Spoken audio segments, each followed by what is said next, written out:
Magandang umaga po mga kaibigan. Tayo munang magkape at pandasal. Si Bishop Chito Tagle po ito ng Diocese ng Imus, Cavite. Pagnilayan po natin, hangarin ang kredibilidad na may integridad.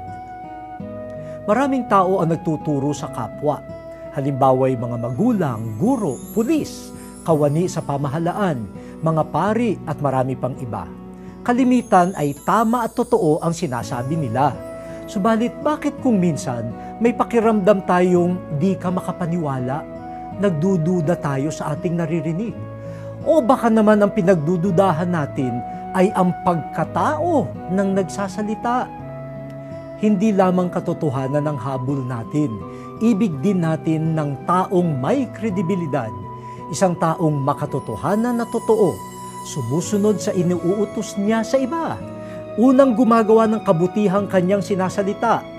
Sa isang salita, ang kredibilidad ay kaugnay ng integridad.